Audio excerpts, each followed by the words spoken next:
అందించి అర్జున్ చేతికి ఇచ్చాడు.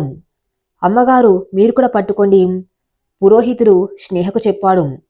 అర్జున్, స్నేహ ఇద్దరు కలిసి ఆ హారతి పెళ్ళం పట్టుకున్నారు. ఆ దృశ్యం చూస్తూ ఉంటే సాక్షాత్తు సీతారాముల్లా ఉన్నారు. విశ్వనాథ్ గారి కళ్ళల్లో ఆనంద బాష్పాలు రాలాయి. కాని కావ్య కళ్ళలో మాత్రం నిప్పులు రాలుతున్నాయి. ఆమె తట్టుకోలేకపోయింది. తన ప్లాన్ బి అమలు చేయాలనుకుంది. తన చీర కొంగులో దాచుకున్న ఒక చిన్న నూనె సీసాను తీసింది. ఎవరు చూడని సమయం చూసి నేల మీద ఆ నూనెను వంచేసింది.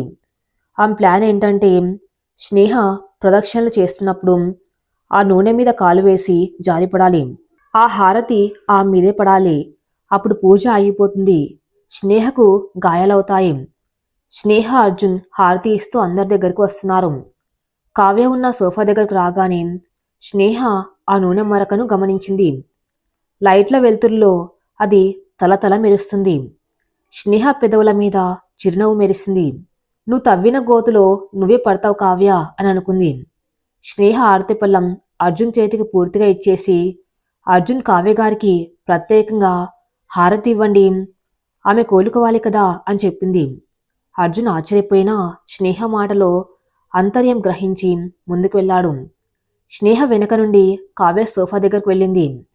కావ్య గారు హారతి తీసుకోండి అంటూ ఆమె దృష్టి మరల్చింది. అదే సమయంలో స్నేహ తన కాలుతో అక్కడ ఉన్న ఒక బరువైన ఇతరి స్తంభాన్ని కొంచెం కదిలించింది. అది సరిగ్గా కావ్య కూర్చున్న సోఫా వైపు వాలింది. అది పడిపోవడానికి సిద్ధంగా ఉంది. అర్జున్ హారతి కావ్య ముఖం దగ్గరకు తీసుకురాగానే స్నేహ గట్టిగా అరిచింది. అర్జున్ జాగ్రత్త, ఆ స్తంభం పడిపోతుంది. ఆ అరుపుకి అందరూ ఉలిక్కిపడ్డారు. కావ్య తల ఎత్తి చూసింది. బరువైన ఇత్తడి స్తంభం తన మీద పడబోతుంది. అది పడితే తల పగిలిపోవటం ఖాయం. ఆ క్షణంలో భయం ఆమెలోని నటనను చంపేసింది. ప్రాణభయం ఆమె కండరాలను కదిలించింది. అమ్మో అని గట్టిగా అరుస్తూ కావ్య చటుక్కున సోఫాలోంచి లేచి పక్కకు గెంతేసింది. ఆ స్తంభం దబీమని సోఫా మీద పడింది.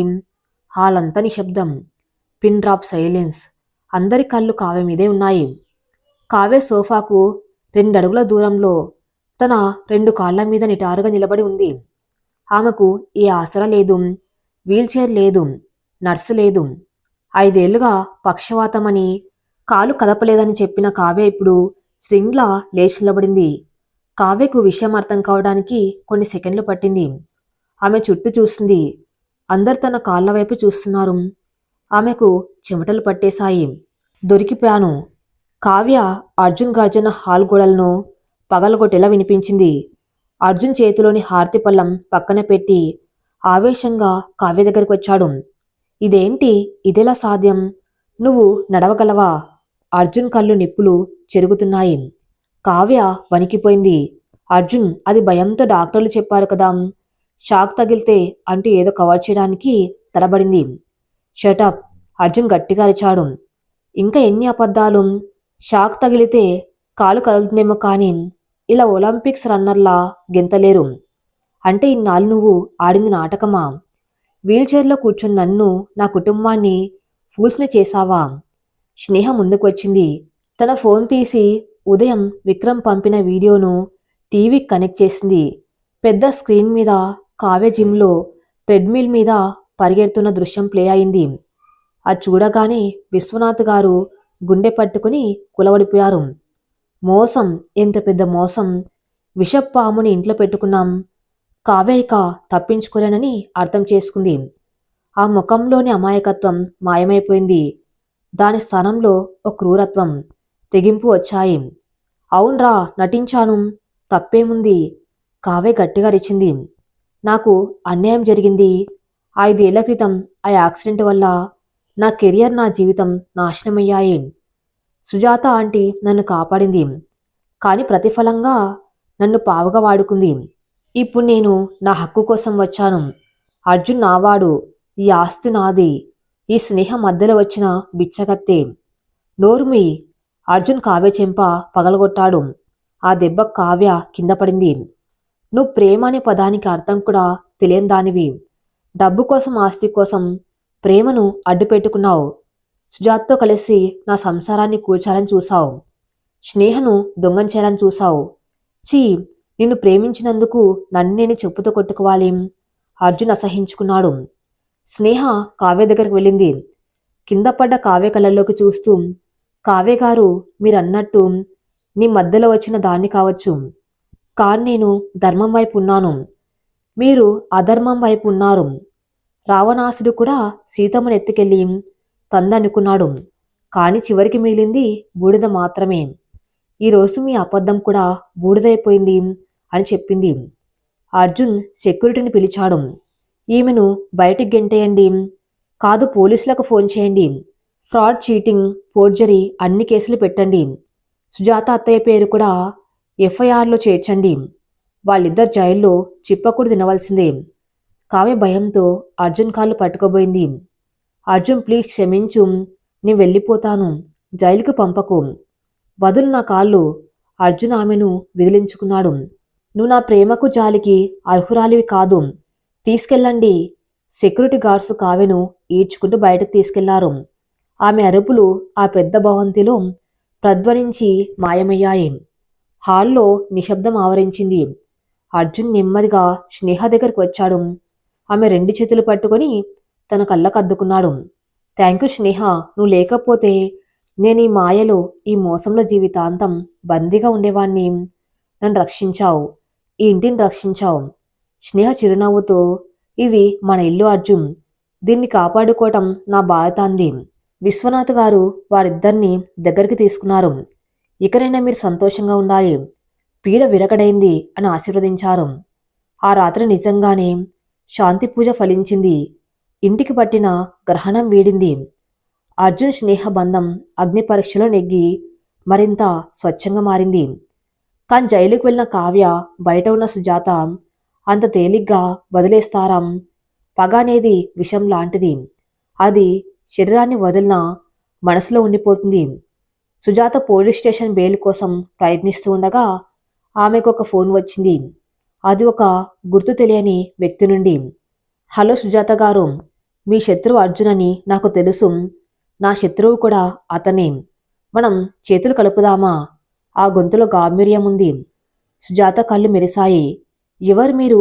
నా పేరు విరాట్, రాయల్ గ్రూప్కి పోటీగా ఉన్నాం, కింగ్స్ గ్రూప్ అధినేతను. అర్జున్ నా బిజినెస్ని దెబ్బ కొట్టాడు, ఇప్పుడు నేను అతన్ని దెబ్బ కొట్టాలనుకున్నాను. మీకు ఆస్తి కావాలి, నాకు అర్జున్ పతనం కావాలి, డీలు ఓకేనా? సుజాత నవ్వింది. శత్రువుకి శత్రువు మిత్రుడు, డీలు ఓకే. అర్జున్ స్నేహలకు తెలియని విషయం ఏమిటంటే, ఒక యుద్ధం ముగిసింది అనుకునే లోపే అంతకంటే పెద్ద యుద్ధం వారి కోసం సిద్ధమవుతుంది. ఈసారి శత్రువింట్లో కాదు, బయట ఉన్న కార్పొరేట్ ప్రపంచంలో ఉన్నాడు. రాయల్ ఎంపైర్ భవంతిలో కమ్ముకున్న చీకటి మేఘాలు వీడిపోయి ఆనందం అనే కొత్త సూర్యోదయం వచ్చినట్టుగా ఆ ఉదయం వాతావరణం చాలా ప్రశాంతంగా ఉంది. కావ్య అరెస్టు, సుజాత బహిష్కరణ తర్వాత ఆ ఇల్లు నిజమైన ఇంటిలా మారింది. కిటికీల గుండా వచ్చే లేత ఎండ నేరుగా డైనింగ్ హాల్ మీద పడుతూ ఉంటే అక్కడ వాతావరణం కొత్త దంపతుల అన్యోన్యతతో నిండిపోయింది. అర్జున్ డైనింగ్ టేబుల్ దగ్గర కూర్చొని ల్యాప్టాప్లో షేర్ మార్కెట్ అప్డేట్ చూస్తున్నాడు. స్నేహ కిచెన్లో నుండి వేడి వేడి కాఫీ తీసుకుని వచ్చింది. ఆమె ఇప్పుడు కేవలం గృహిణి మాత్రమే కాదు, royal group joint managing director కూడా. ఆ దర్జా ఆమె కట్టుకున్న కాటన్ చీరలో, ఆమె నడకలో సుష్టంగా కనిపిస్తుంది. అర్జున్ కాఫీ, స్నేహ పిలిచింది. అర్జున్ ల్యాప్టాప్ మూసేసి ఆమె చేతిలోని కప్పు తీసుకున్నాడు. అతని చూపు కాఫీ మీద కాకుండా స్నేహ మీదే ఉంది. థ్యాంక్స్ మేడం, ఎండి గారు, ఈరోజు మీ షెడ్యూల్ ఏంటి అని చిలిపిగా అడిగాడు. స్నేహ నవ్వి ఎదురుగా కూర్చుంది. ఈరోజు మన టెక్స్టైల్ డివిజన్కి సంబంధించిన బోర్డు మీటింగ్ ఉంది అర్జున్, కార్మికుల భద్రత, కొత్త ఇన్సూరెన్స్ పాలసీల గురించి డిస్కస్ చేయాలి, ఫైల్స్ అన్నీ రెడీ చేశాను. అర్జున్ ఆమె చేతిని తన చేతుల్లోకి తీసుకున్నాడు. స్నేహ, నువ్వు జాయింట్ ఎండ్ అయ్యాక నా పని చాలా తగ్గిపోయింది, కానీ నాకు ఒక భయం ఉంది. ఏంటి భయం? ఇన్నాళ్ళు మన శత్రువులు ఇంట్లోనే ఉండేవారు, వాళ్ళని ఎదుర్కోవటం సులభం. కానీ కార్పొరేట్ ప్రపంచం ఒక అడవి లాంటిది. అక్కడ ఉండేవాళ్ళు మనుషులు కాదు, వ్యాపార రాబందులు. నువ్వు చాలా నిజాయితీపర్రాలివి. నీ మంచితనాన్ని వాళ్ళు బలహీనతగా తీసుకుంటారేమో అని భయంగా ఉంది. అర్జున్ తన ఆందోళనను బయటపెట్టాడు. స్నేహ అతని చేతిని గట్టిగా నొక్కింది. భయపడక అర్జున్. ధర్మం వైపు ఉన్నప్పుడు భయం ఉండకూడదు. ఇంట్లో సమస్యను ప్రేమతో గెలిచాను. ఆఫీస్ సమస్యను ధైర్యంతో గెలుస్తాను. నువ్వు నా పక్కన ఉన్నంతకాలం నన్నెవరూ ఓడించలేరు. ఆ మాటలు విన్న విశ్వనాథ్ గారు అటుగా వస్తూ మురిసిపోయారు. నిజమే అర్జున్. స్నేహ సామర్థ్యం మీద నాకు పూర్తి నమ్మకం ఉంది. పదండి, ఆఫీస్కి టైం అవుతుంది. ముగ్గురు ఆఫీస్కి బయలుదేరారు. కానీ వారికి తెలియని విషయం ఏమిటంటే నగరంలోని మరో మూల ఒక ఖరీదైన గోల్ఫ్ క్లబ్లో వారి పతనం కోసం ఒక ఒప్పందం జరుగుతుంది. పచ్చని గడ్డితో నిన్న ఆ విశాలమైన గోల్ఫ్ కోర్సులో తెల్లటి సూటు వేసుకుని కళ్ళజోడి పెట్టుకుని ఒక వ్యక్తి షాటు కొట్టడానికి సిద్ధంగా ఉన్నాడు. అతనే Virat, Kings group of industry అధినేత. వయసు 35 ఏళ్ళు ఉంటుంది. కానీ అతనిలో ఉండే క్రూరత్వం గెలుపిచ్చి అతన్ని వయసు కంటే పెద్దవాడిగా, ప్రమాదకారిగా చూపిస్తాయి. Good shot Virat and Sujatha చప్పట్లు కొట్టింది. ఆమె పక్కనే ఒక కుర్చీలో కూర్చుని ఉంది. జైలు నుండి బయటకు వచ్చిన ఆ మొహంలో పగ సుష్టంగా కనిపిస్తుంది. విరాట్ గోల్ఫ్ క్లబ్ని తన అసిస్టెంట్కి ఇచ్చి సుజాత దగ్గరకు వచ్చి కూర్చున్నాడు. జ్యూస్ సిప్ చేస్తూ, చెప్పండి సుజాత గారు, అర్జున్ని దెబ్బ కొట్టడానికి నా దగ్గరికి వచ్చారు. కానీ నాకెందుకు హెల్ప్ చేయాలి? నాకేంటి లాభం అని సూటిగా అడిగాడు. అర్జున్ నాశనమైతే నాకు ఆత్మసంతృప్తి విరాట్. కానీ మీకు ట్రయల్ గ్రూప్ మార్కెట్ షేర్స్ దక్కుతాయి. అర్జున్ ఆధిపత్యం పోతే నెంబర్ 1 పొజిషన్ మీదే కదా. సుజాత అతనికి ఎరవేసింది. విరాట్ చిన్నగా నవ్వాడు. అర్జున్ని ఓడించడం నాకు కొత్తేం కాదు. కానీ ఇప్పుడు అతని పక్కన స్నేహ ఉంది. ఆమె తెలివైంది. మొన్న కావ్య విషయంలో ఆమె వేసిన స్కెచ్ చూస్తే అర్థమైంది. She's not easy. అందుకే విరాట్, మనం అర్జున్ని కాకుండా స్నేహను టార్గెట్ చేయాలి. ఆమె కొత్తగా ఎండి అయింది. అనుభవం లేదు. ఆమె హయాంలో కంపెనీకి ఒక పెద్ద మచ్చ వస్తే షేర్ హోల్డర్స్, బోర్డు మెంబర్స్ ఆమెను వ్యతిరేకిస్తారు. అప్పుడు అర్జున్ తన భార్య కోసం కంపెనీని పణంగా పెడతాడు. అదే అతని బలహీనత. ఆ సమయంలో మనం దెబ్బ కొట్టాలి. సుజాత తన కుట్రను వివరించింది. విరాట్ ఆలోచించాడు. Good idea. ప్రస్తుతం ట్రయల్ గ్రూప్కి గుండకాయ లాంటిది వారి సంగారెడ్డి టెక్స్టైల్ ఫ్యాక్టరీ. అక్కడ వేల మంది పనిచేస్తున్నారు. అక్కడ చిన్న నిప్పు రగిలిస్తే అది రాయల్ గ్రూప్ సామ్రాజ్యాన్ని కాల్చివేస్తుంది. నిప్పు అంటే నిజమైన నిప్పా? సుజాత ఆశ్చర్యంగా అడిగింది. సుజాత గారు, అంతకంటే ప్రమాదకరమైంది. యూనియన్ గొడవలు. అక్కడ వర్కర్స్ యూనియన్ లీడర్ యాదగిరి నా మనిషి. వాడికి డబ్బు విసిరితే ఫ్యాక్టరీని మూయించేస్తాడు. ఈ సమస్యను డీల్ చేయడానికి స్నేహ వెళ్తుంది, కానీ తిరిగి రాదు. విరాట్ కళల్లో క్రూరత్వం మెరిసింది. అదే రోజు మధ్యాహ్నం ట్రయల్ గ్రూప్ హెడ్ ఆఫీస్లో బోర్డు మీటింగ్ జరుగుతుంది. స్నేహ పవర్ పాయింట్ ప్రజెంటేషన్ ఇస్తుంది. ఆమె మాట్లాడుతూ ఉంటే బోర్డు మెంబర్స్ అంతా ఆసక్తిగా వింటున్నారు. మనం లాభాల్లో 2% కార్మికుల పిల్లల చదువుల కోసం కేటాయించాలి. Happy worker is a productive worker అని స్నేహ ముగించింది. అందరూ చప్పట్లు కొట్టారు. అర్జున్ గర్వంగా స్నేహ వైపు చూశాడు. అంతలో ఆఫీస్ రిసెప్షన్ నుండి ఒక అర్జెంట్ కాల్ అర్జున్కి వచ్చింది. అర్జున్ ఫోన్ లిఫ్ట్ చేశాడు. అతని ముఖం ఒక్కసారిగా మారిపోయింది. వాట్? సమ్మె చేస్తున్నారా? ఎందుకు? నిన్నటి దాకా అంతా బాగానే ఉంది కదా? అర్జున్ గట్టిగా అరిచాడు. మీటింగ్ హాల్లో నిశ్శబ్దం ఆవరించింది. అర్జున్ ఫోన్ కట్ చేసి అందరి వైపు సీరియస్గా చూశాడు. సంగారెడ్డి ఫ్యాక్టరీలో గొడవ జరుగుతుంది. ఎవరో కార్మికులను రెచ్చగొట్టారు. మేనేజ్మెంట్ వాళ్ళ జీతాలు తగ్గిస్తుందని, బోనస్లు ఇవ్వదని పుకార్లు పుట్టించారు. కార్మికుల ఆఫీస్ని ముట్టడించారు. ప్రొడక్షన్ ఆగిపోయింది. అర్జున్ పరిస్థితిని వివరించాడు. నేను వెళ్తాను అర్జున్. స్నేహ వెంటనే లేచింది. ఇది లేబర్ ఇష్యూ. జాయింట్ ఎండీగా, హెచ్ఆర్ హెడ్గా ఇది నా బాధ్యత. వద్దు స్నేహ, అక్కడ పరిస్థితి ఉద్రిక్తంగా ఉంది. రాళ్ళు రువ్వుకున్నారట. నువ్వు వెళ్ళటం సేఫ్ కాదు. నేను వెళ్తాను, అర్జున్ వారించాడు. అర్జున్ ఇప్పుడే మీటింగ్లో చెప్పాను కదా, సమస్యను ధైర్యంతో ఎదుర్కోవాలని. నేను వెళ్తాను. వాళ్ళు మన మనుషులు. నేను మాట్లాడితే వింటారు. నువ్వు ఇక్కడే ఉండి మీడియాను, షేర్ హోల్డర్స్ని మేనేజ్ చెయ్యి. ప్లీజ్ నన్ను నమ్ము. స్నేహ కళ్ళల్లో ఆత్మవిశ్వాసం కనిపించింది. అర్జున్ అయిష్టంగానే ఒప్పుకున్నాడు. సరే కాని విక్రమ్ని సెక్యూరిటీని తీసుకువెళ్ళు, జాగ్రత్త అని హెచ్చరించాడు. స్నేహ వెంటనే బయలుదేరింది. ఆమెకు తెలియదు అక్కడ ఆమె కోసం విరాట్ పన్నిన పద్మవ్యూహం ఎదురు చూస్తుందని.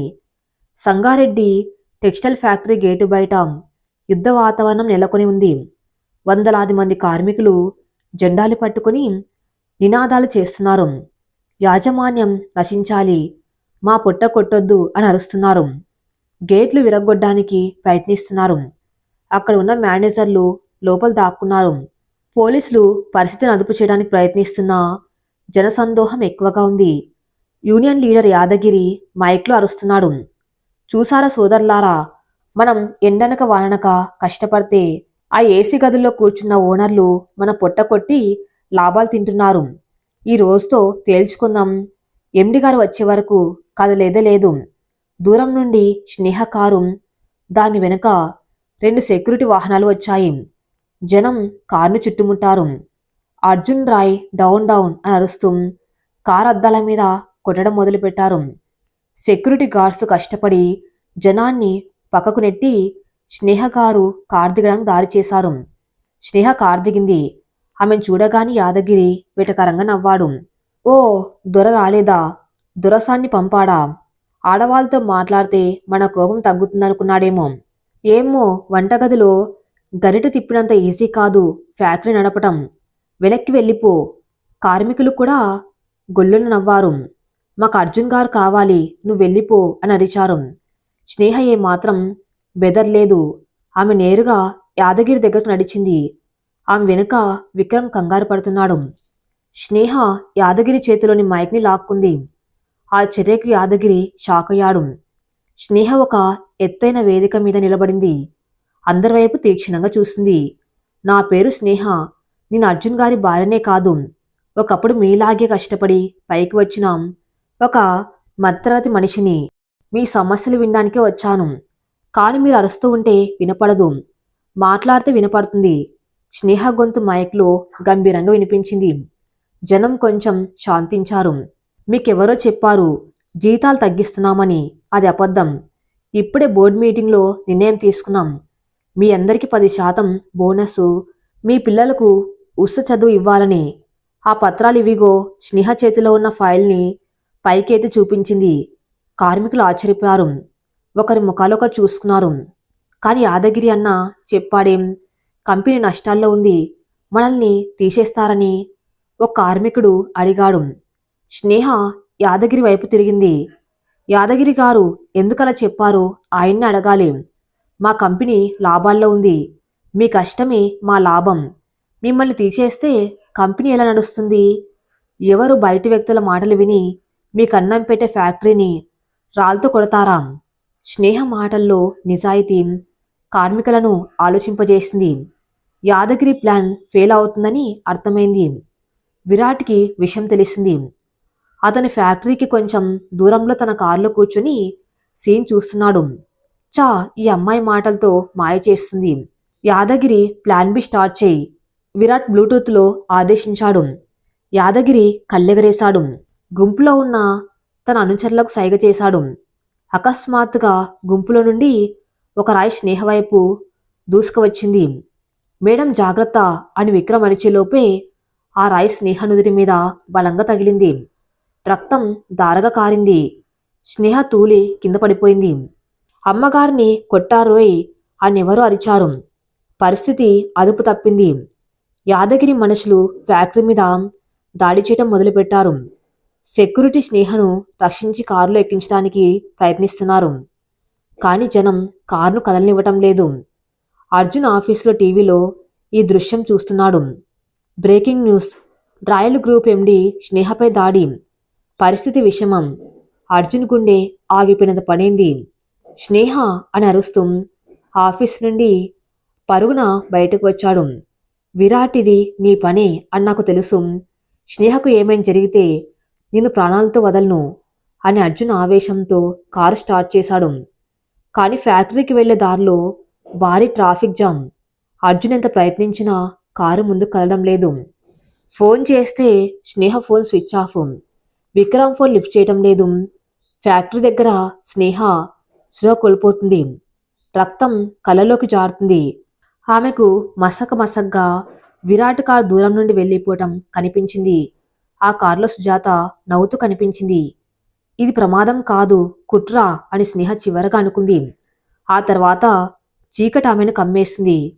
కొన్ని గంటల తర్వాత సిటీ హాస్పిటల్ ఐసీయూ బయట అర్జున్ పిచ్చి వాళ్ళ తిరుగుతూ ఉన్నాడు. అతని చొక్కా మీద రక్తం మరకలు ఉన్నాయి. విశ్వనాథ్ గారు మూల కూర్చొని ఏడుస్తున్నారు. డాక్టర్ బయటకు వచ్చాడు. డాక్టర్, స్నేహ ఎలా ఉంది? అర్జున్ ఆతృతగా అడిగాడు. తల మీద దెబ్బ బలంగా తగిలింది మిస్టర్ అర్జున్. రక్తం చాలా పోయింది. ప్రస్తుతం అబ్జర్వేషన్లో ఉంచాం. 24 గంటలు గడిస్తే కానీ ఏం చెప్పలేం, డాక్టర్ గంభీరంగా చెప్పారు. అర్జున్ కుప్పగొలిపాడు. అంతలో టీవీలో న్యూస్ వస్తుంది. రాయల్ గ్రూప్ యాజమాన్యం వైఫల్యం, కార్మికుల ఆగ్రహానికి బలైన ఎండి, కంపెనీ షేర్లు భారీగా పతనం, ఇన్వెస్టర్లు ఆందోళన. విరాట్ తన ఆఫీస్లో కూర్చొని షాంపైన్ గ్లాస్ ఎత్తాడు. చెక్మేట్ అర్జున్, ఇప్పుడు నీ భార్య బతుకుతుందో లేదో తెలియదు, నీ కంపెనీ బతుకుతుందో లేదో తెలియదు. Game over. కానీ అర్జున్ కళ్ళల్లో నీళ్లు ఆవిరైపోయాయి. అతనిలో ఉన్న పాత రాక్షసుడు నిద్రలేచాడు. స్నేహను ముట్టుకున్న వాణ్ణి, తన కంపెనీని దెబ్బ కొట్టిన వాణ్ణి వదిలిపెట్టకూడదు. అర్జున్ లేచి నిలబడ్డాడు. విక్రమ్ దగ్గరకు వచ్చాడు. విక్రమ్, ఆ యాదగిరి గాన్ని పట్టుకో. వాడు ఏ బోరియాలు దాక్కున్నా సరే ఈడ్చుకరా. వాడు నోరు విప్పితే విరాట్ పేరు బయటకు వస్తుంది. ఈ యుద్ధం ఇక్కడితో ఆగిపోదు, ఇది ఆరంభం మాత్రమే. అర్జున్ శపథం చేశాడు. స్నేహ ఐసీయూలో ప్రాణాలతో పోరాడుతుంది. బయట అర్జున్ తన శత్రువుతో పోరాడడానికి సిద్ధమయ్యాడు. సుజాత, విరాట్లు వేసిన ఈ పద్మవ్యూహాన్ని అర్జున్ ఎలా ఛేదిస్తాడు? స్నేహ కోలుకుంటుందా? కోలుకుంటే మళ్ళీ ధైర్యంగా ఫ్యాక్టరీకి వస్తుందా? ఏం జరుగుతుందో నెక్స్ట్ ఎపిసోడ్లో చూద్దాం. నెక్స్ట్ పార్ట్ కోసం మా ఛానల్ని ఫాలో అవుతూ ఉండండి. Thank you for listening.